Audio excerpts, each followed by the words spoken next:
Hello and welcome back to my RC channel. I'm Andy RC and today I'm going to be checking out the HGL RC XJB-145. Yes, that is a very catchy name, but don't let that put you off because on paper this thing looks fantastic. It is a 3-inch racer that comes under the elusive 250 gram weight limit, and that could be important here as we have proposed regulations for next year that you're going to have to sit tests and it's all going to be horrible. Don't fly quadcopters, just stay away from them unless they come under 250 grams, which this one does, even with a battery. Now, it doesn't come with a battery. One thing that is good about this model is that it is a 4S capable model, so I'm going to be using a 850 milliamp 70C 4S battery with it, and it comes in at 246 grams. With that battery, you could go for a smaller battery to get the weight down if you wanted. And it weighs, I think it's about 132 grams without a battery, but I need to add a receiver, so it's going to be a couple of more grams there, but it's under 250 grams, so that's what's important, I think. And it looks like this one's going to be crazy powerful because we have got some nice motors. They are HGL RC branded, or HGL Tech, same company. They are 1407 3600 kV motors, and you get given these props here. They look very similar to the Rotor X 3-inch props. They are a 3045 prop.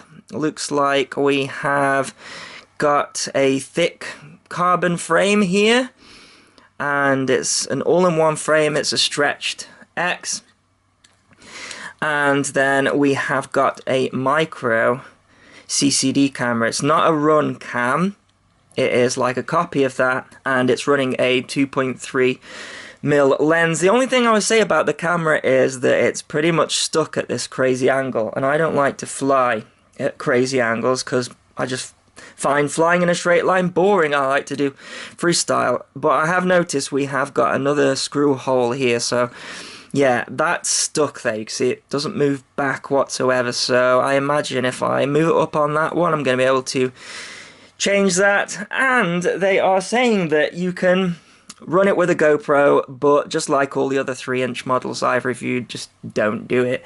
It is not going to feel as powerful with it, and what are you, a YouTuber or something? Why do you need HD footage? So, yeah, I'm not going to be running this with the HD camera, but you can if you want. It'd be better if you ran a Mobius Mini on the top of there. So as for the guts, it's the HGL RC stack, which I'm actually going to be using at some point. I've got a build that I'm going to be doing. It is the Flex RC Ascent 3-inch, and I'm going to do that with a run cam split. But anyways, yeah, HGL RC stack. So we have got BL Halley S 4-in-1 20 amp ESCs that are running D-Shot 600. Above that, that's linked to a Omnibus F4, and it came flashed with Betaflight version 3.15. There was nothing set up whatsoever, absolutely nothing. So I've got them flashed 3.2 to it. There's no resources that have been messed with, so that is good.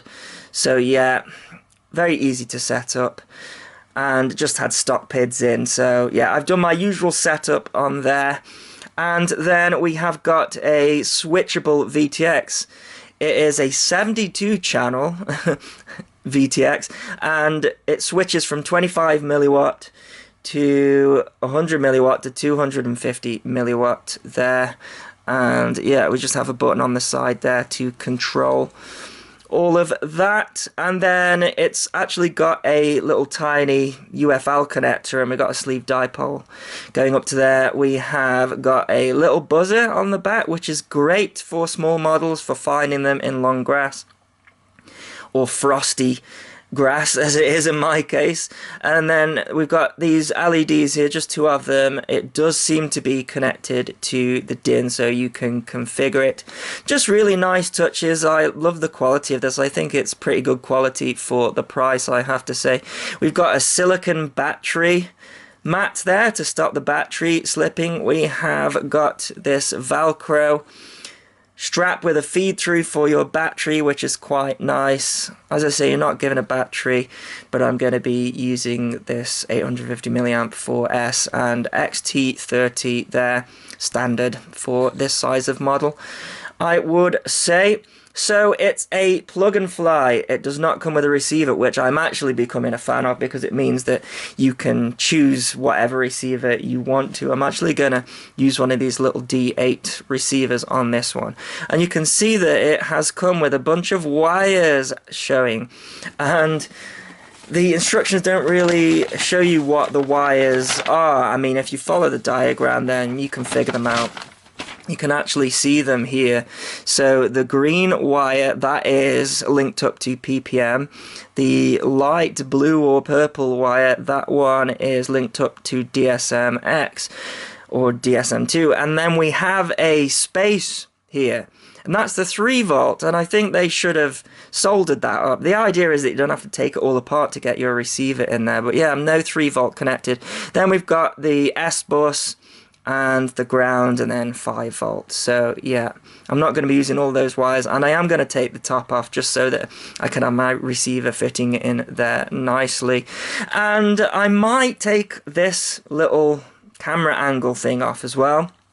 It's just a little screw in there. It looks like it's attached to this, but it's not. It's actually separate, so you can actually lose a little bit of weight there as well. Or you could put a Mobius Mini and have the front hanging off there, but yeah, it seems a pretty nice model. I have to say I'm looking forward to flying it. It's going to have bags of power, I think. As I say, you're given this single piece of paper for the setup, and it just tells you how to go through all the steps here. So it's telling you that you need to have it on the UART one yet, so that wasn't selected. Calibrate the accelerometer and set D-Shot 600 to the protocol. Yeah, it was set up as 1-shot 125. And why is it saying LED function? I don't know. It's telling you to set up the mode, so no modes set up whatsoever. I've gone in there and done that. Then it says here, so power change, long press the bump for 5 seconds, and then short press the power between 0, so that's good, it does 0, 25, 100 and 250 milliwatt. It says short press to change channels 1 to 8, long press for 2 seconds to change the band. Standard with these sorts of things really. And then like I say, you've got a diagram here as well, so it kind of does tell you everything you need to know, but if you're fairly new to this, then you might have to do a little bit of digging, but that's not a huge problem. So you're going to need a way to do FPV. I'm going to be using my Fat Shark Dominator HD3s here, and as it's a linear antenna, I'm going to be using the Bandicoot antenna in conjunction with a Omway Cloverleaf antenna and the Real ACC Pro Plus diversity module, and I should get some great reception with that. So you actually don't get a lot more stuff in the package, just one set of props and one set of these locking nuts here. So we have some spare screws for the motors. Interestingly, the motor's just going with 3 screws. I'm seeing this quite a lot on the 3-inch class. I'm going to try it with these stock props. I love this colour scheme. Got to be my favourite colour scheme. And I have some of the Gemfan Flash 3052s. I hear these are a really good prop to have on a 3-inch model, but I'm not sure I'm going to try these out for this video because I think it's fair to give the stock props a decent review. And then I'm going to be using my Taranis hooked up with this little D8 receiver here, and that should be fine. So let me get all of that together and let's go and take it for a fly. Okay, let's go for a takeoff with this guy.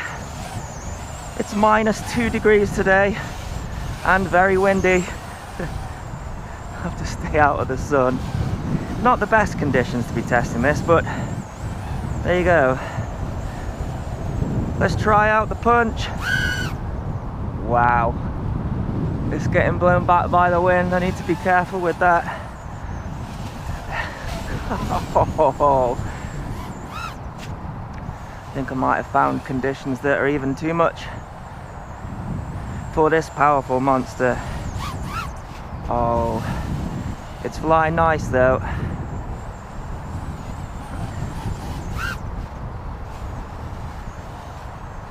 Just as I suspected. But downwind, oh, there's so much sun as well.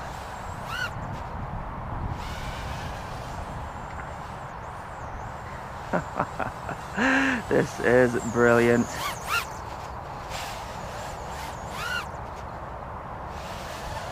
It's flying nicely. This is the future, I think. 3 inches are the future.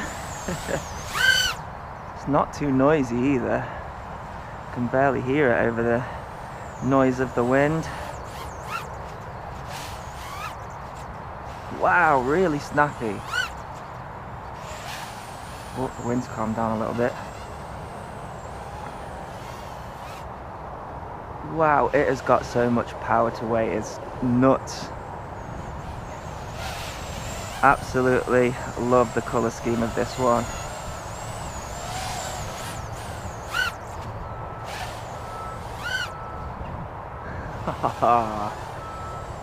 Take that, regulations.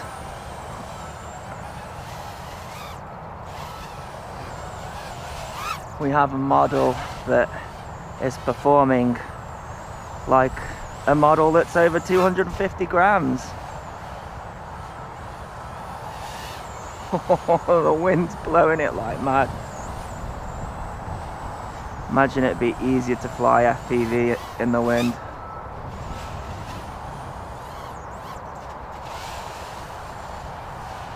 But I'm liking it so far, I've got to say. That sun is so low in the sky and it's like 11 o'clock and it doesn't get much higher than that.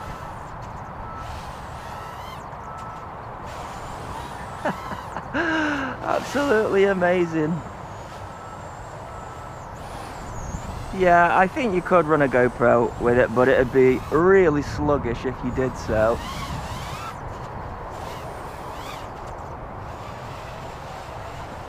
But yeah, it's getting 2 very cold thumbs up. And speaking of thumbs, I can't feel them. I'm gonna have to come in for a landing. Let's do some FPV once I've warmed up. So there is really only one word to describe this model, and that is magnificent.